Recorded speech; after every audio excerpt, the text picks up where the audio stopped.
Banks are the backbone of any economy. Even the Fed is actually a bank. But unlike any other bank, it creates money. But what if I told you that every bank has the right to create money? Theoretically, you can start a bank and start creating money, but there is an easier way. Why waste so much money first starting a bank when you can start a cryptocurrencies and become a crypto-billionaire overnight? At least that's what has been happening lately. If cryptocurrencies seem to you like a scam, then you probably don't know much about the banking system. So here in this video, we're going to take a look at 5 truths about money that banks don't want you to know, because if everyone would know that, that might be the end of the banking system. Or as Henry Ford said, it's well enough that people of the nation do not understand our banking and monetary system, for if they did, I believe there would be a revolution before tomorrow morning. So if you're ready, give this video a thumbs up and make sure to check out our second channel called Bloom, where we also post videos about investing and money, but also about other things that you will find interesting. If you enjoy this channel, you will most definitely enjoy our second channel, so go ahead and subscribe. And now, let's get back to the video. Number 1. Keeping your money in a bank is a scam. Let me ask you a question. How much interest would you earn if you deposit your savings in a bank? At first glance, it seems like at least a few percent for it to make any sense, right? However, if you look at the numbers, that's far from that. The top banks such as the Citibank, for example, offer literally less than 0.5%. There are banks that offer a higher rate, but they are still less than 1%, especially since interest rates are at the bottom now. Think about it, your money grows by 0.5% while inflation is 2.5%. The intrinsic value of your wealth is literally decreasing every single year. You're far better off spending that money today than keeping it in a bank. The purchasing power of your money in a few years is going to be far less than it's now. And when inflation is skyrocketing as it's now, for example, asset prices such as homes, stocks rise exponentially, as we have seen happening in the last year or so. A bank is a place to park your money and not to make money. Number 2.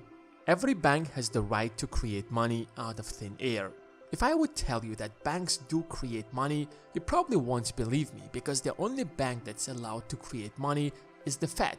It's the source of the dollar and the only institution that has the right to that printing machine. However, the banking system works in such a way that every bank in the country, or in fact the world, is allowed to create money to a certain degree based on how much people have deposited in that bank. Let's say you deposit $1,000 in a bank A. What do you think that bank is going to do with that money? There is no point in keeping it. They wouldn't even be able to pay you your miserable 0.5%. So the bank lends your money to someone else who wants to buy a car, for example, or a house, and collects interest, which often much higher than 0.5% that it pays you. An average credit card interest is 20%. That's literally dozens of times higher than what the bank pays you. The point is that the bank isn't going to tell you to whom it will lend your money. Whenever you check your account, the bank is going to show you that your money is still there in the bank. You can withdraw it whenever you want. So if your money is still there in the bank, where did the bank take the money to lend to someone else? That's known as fractional reserve banking. Banks are allowed to keep just 10% of the deposits and lend the rest. For every $1,000 you deposit in the bank creates another $900 and lends it to someone else, which brings the total amount to $1,900. The bank created $900 out of thin air. It's not as difficult as you might think, since they're just digits in the computer. Number 3. You can make money by borrowing money from banks and investing it elsewhere. In July 2012, Mark Zuckerberg financed his $6 million Palo Alto home that's 3 miles away from Facebook's headquarters with a 30-year mortgage.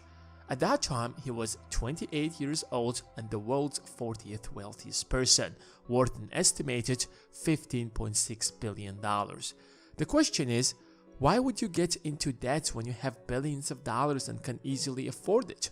If he wanted, he could easily buy a dozen $6 million homes in cash without batting an eye. So, why get a mortgage? It's free money. Sounds unreal, I understand. Who would give you free money when you're already a billionaire? I mean, why would anyone give anyone else free money unless it's charity? It all has to do with interest rates.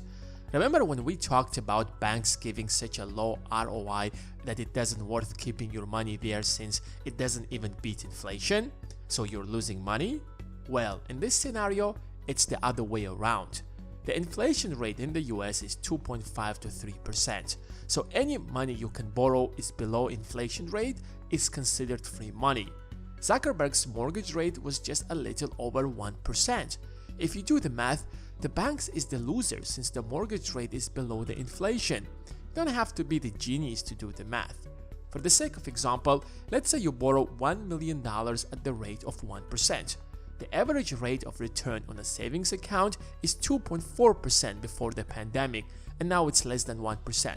But let's just stick to 2.4%, meaning that if you deposit that $1 million in another bank, you end up making $24,000 a year, while you only have to make a monthly payments of $10,500 to the bank that lent you that money.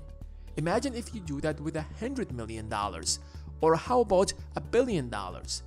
When you can borrow money for free, there is no point in tying up your own money when you can use that money for more profitable things. Of course, when we are talking about small amounts of money, this might not make sense because the difference isn't that big. However, when it comes to large sums, playing around with 1, 2, or 0.5% could potentially mean dozens of thousands of dollars, if not hundreds. Number 4. The richer you are, the lower the rate you get. Remember that banks are not charity organizations, but are businesses like any other whose job is to maximize profit. They have shareholders to whom they are accountable, and if their business model isn't going to be profitable, they're not going to survive. That's why they're much more comfortable lending money to a rich guy than a poor guy.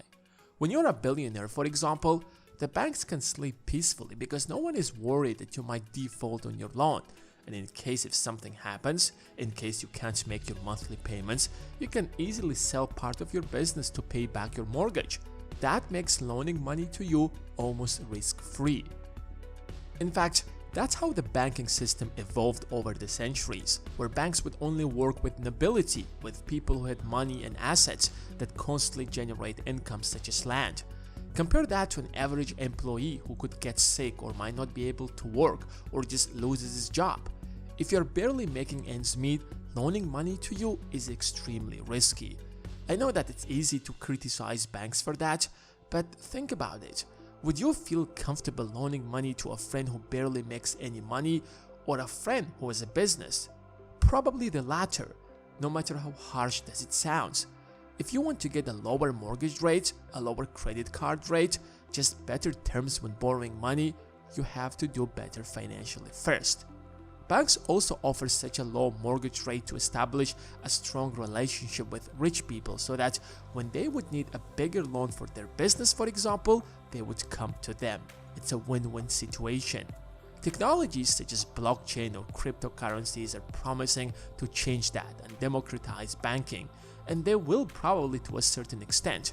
In fact, banking has been democratized to the point where everyone has access to financial services. Compare that to 100 years ago. Number 5. Credit cards are banks' nuclear weapons. 70% of Americans with credit card debt admit they can't pay it off this year. Think for a moment about what does that mean. Your credit card debt isn't like a mortgage. It isn't like 3.5% a year. It's probably like 20%.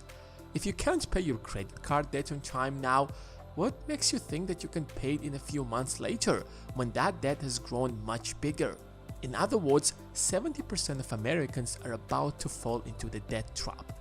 Over half of those surveyed, 56% say that they've had a credit card debt for at least a year, and most will continue to carry it for years to come. Almost 20% estimate it will take them more than 3 years to pay off their debt, while roughly 8% say that they don't know when they will be able to pay it down. And that's how banks usually make fortunes, because most people spend without thinking about how they will pay it back. They are used to a certain standard of living and they are ready to keep it even if they can't afford it. That's why banks keep calling you to sell you a brand new credit card. Don't get me wrong, using credit cards responsibly is great to build your credit score, but if you're not financially responsible, then you shouldn't get yourself into that debt trap.